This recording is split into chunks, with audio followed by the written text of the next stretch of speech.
CMRL Exalogic കേസിൽ വീണ ടിക്കെതിരെ കൂടുതൽ തെളിവുകൾ ശേഖരിച്ചു ഇഡി.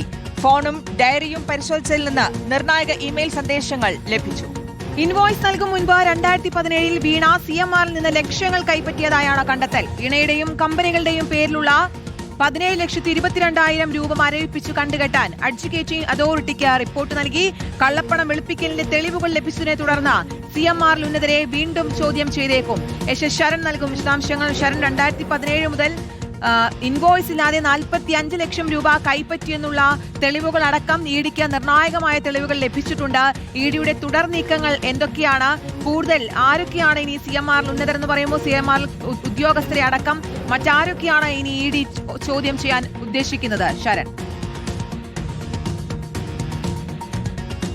കീർത്തന, അതായത് CMRL എക്സാലോജിക്ക് സാമ്പത്തിക ഇടപാട് കേസുമായി ബന്ധപ്പെട്ടുള്ള അന്വേഷണം അതൊരു പ്രധാനപ്പെട്ട ഘട്ടത്തിലേക്ക് എത്തി നിൽക്കുകയാണ്. ഇതിനിടയിൽ കൂടുതൽ തെളിവുകൾ വീണയ്ക്കെതിരെ ശേഖരിക്കാൻ ഇഡിക്ക് കഴിഞ്ഞിട്ടുണ്ടെന്നുള്ളതാണ് ഇവിടെ പ്രധാനപ്പെട്ടതായി മാറുന്നത്. അതായത് കീർത്തന സൂചിപ്പിച്ചതുപോലെ തന്നെ ഇൻവോയ്സ് സമർപ്പിക്കുക, സാധാരണ ഇൻവോയ്സ് സമർപ്പിച്ചുകൊണ്ടാണ് സാമ്പത്തിക ഇടപാടുകളും കരാർ അടക്കമുള്ള കാര്യങ്ങളിലേക്ക് കടക്കാറുള്ളത്. പക്ഷേ ഇവിടെ ഇൻവോയ്സ് സമർപ്പിക്കാതെ തന്നെയാണ് ഇവിടെ ലക്ഷ്യങ്ങൾ കൈപ്പറ്റിയിരിക്കുന്നത്. അത് 2017 ജനുവരി മുതൽ ഒക്ടോബർ വരെയുള്ള കാലയളവിൽ 45 ലക്ഷം രൂപ കൈപ്പറ്റിയതിന്റെ തെളിവാണ് ഇഡിക്ക് ലഭിച്ചിരിക്കുന്നത്. അപ്പോൾ ഇതൊരു പ്രധാനപ്പെട്ട തെളിവായിട്ട് വിചാരണ വേളയിൽ അടക്കം ഉയർത്തിക്കാട്ടാൻ കഴിയുമെന്ന പ്രതീക്ഷയിലാണ് ഇഡി ഉള്ളത്. ഇതോടൊപ്പം തന്നെയാണ് വീണയ്ക്കെതിരെയുള്ള മറ്റു തെളിവുകൾ. അതായത് നേരത്തെ ഈ റെയ്ഡുകൾ നടക്കുമ്പോൾ മെയ് 27 വിശദമായ റെയ്ഡുകൾ നടക്കുന്നു. അതിൽ തന്നെ വീണയുടെ തിരുവനന്തപുരത്തെ വീട്ടിൽ നടത്തിയ റെയ്ഡിൽ ഐഫോണും ഡയറിയും കസ്റ്റഡിയിൽ എടുത്തിരുന്നതാണ്.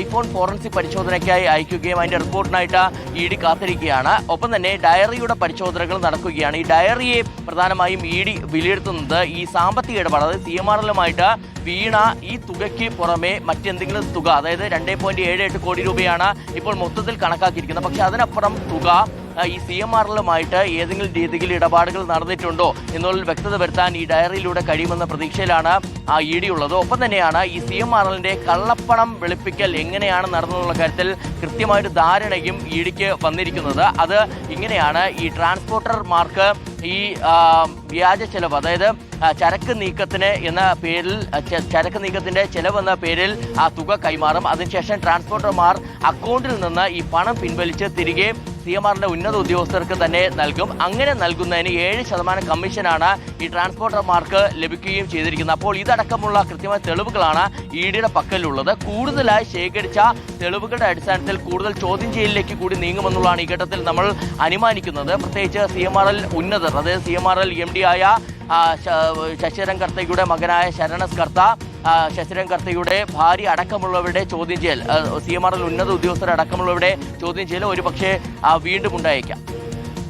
അതാണ് എന്തായാലും കൂടുതൽ ചോദ്യം ചെയ്യലിലേക്ക് കടക്കുകയാണ് ഇഡി. ഒപ്പം ഇഡിക്ക് നിർണായക തെളിവുകൾ ലഭിച്ചിട്ടുണ്ട്. വിചാരണ വേളയിൽ അടക്കം ഇത് വലിയ നേട്ടമാകുമെന്നാണ് കരുതുന്നത്. ശരണാണ് വാർത്തയുടെ വിശദാംശങ്ങൾ നൽകിയത്.